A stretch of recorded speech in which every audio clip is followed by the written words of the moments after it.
Hello and welcome to another day on Cornwall Pocket Farm, where I try and figure out how to live sustainably on 300 square metres in the city.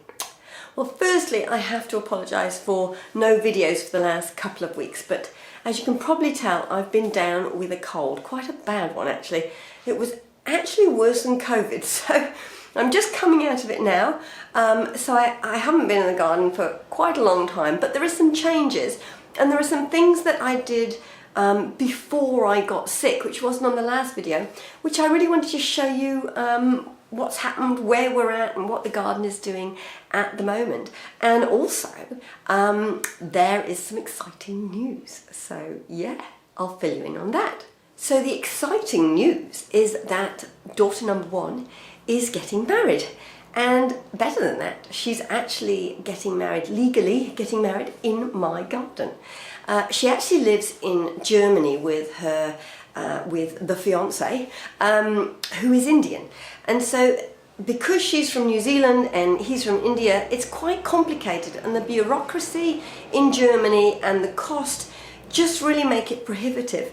And New Zealand, being New Zealand, fabulous New Zealand, if you want to get married in New Zealand, you literally fill in a form online and put in your credit card details.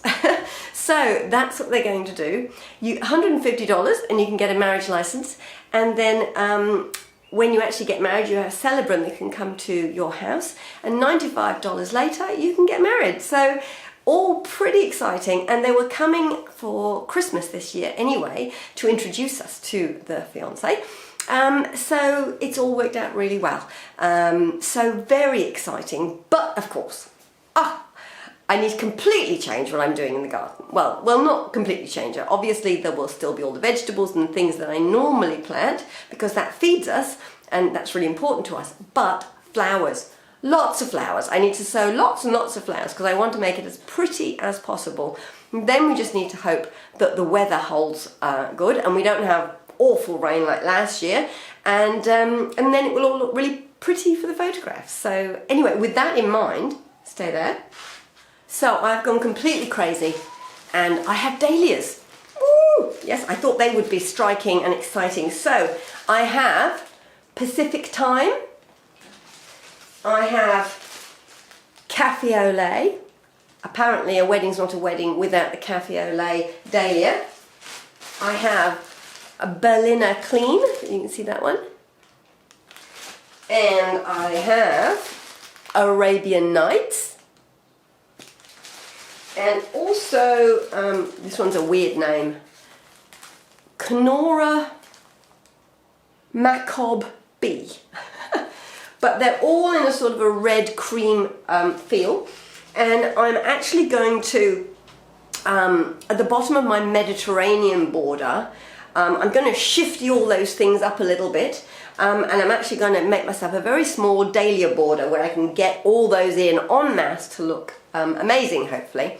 And then I have a whole bunch of seeds of varying sorts, which I'm going to grow lots of little seedlings and just sort of pop them in between my vegetables.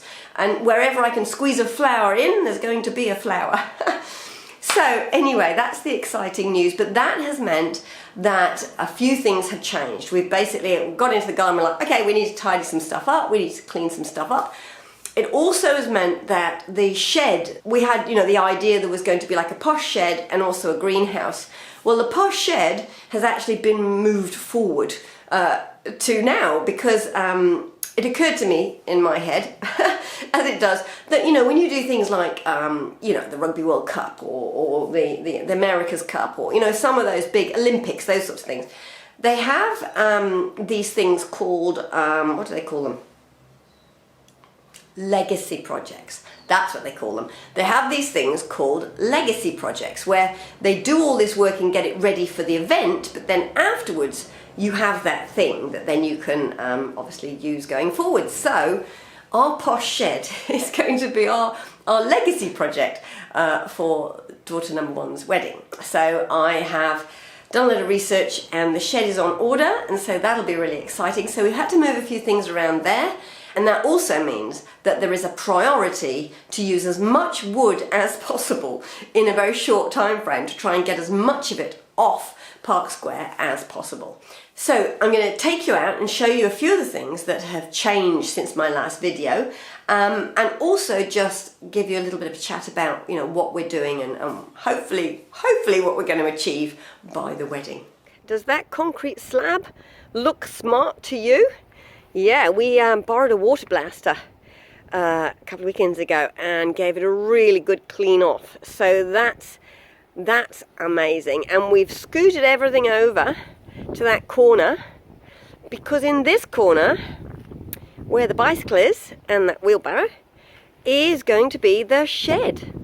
So very exciting. So we needed to clean it all off and make sure the space was available for when the shed arrives and then is put together. That the wheelbarrow, which is the old strawberry planter, I'm actually going to plant up some Mediterranean herbs in there and put that somewhere else. My overwintering peppers are outside because I got fed up with them being sad, and they will either survive or they won't.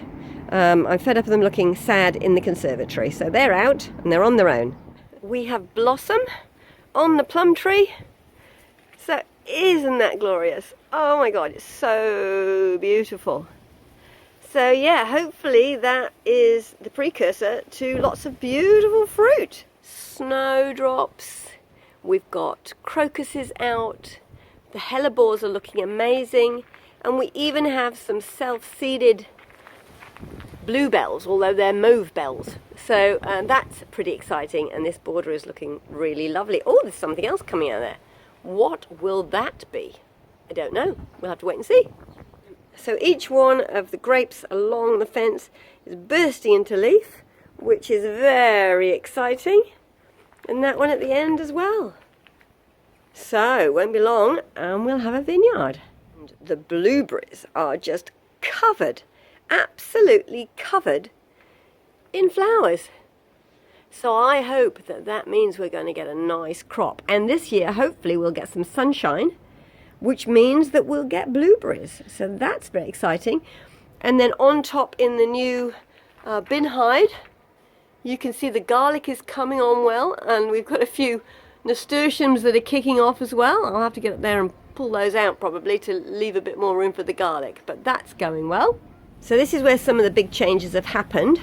You'll notice that I've now got pots all the way along that step there, and they're housing a lot of strawberries because this area here has been completely cleared now, because the plan is to build a wicking bed all the way along the back here, and then in that wicking bed grow strawberries and lettuce and things like that.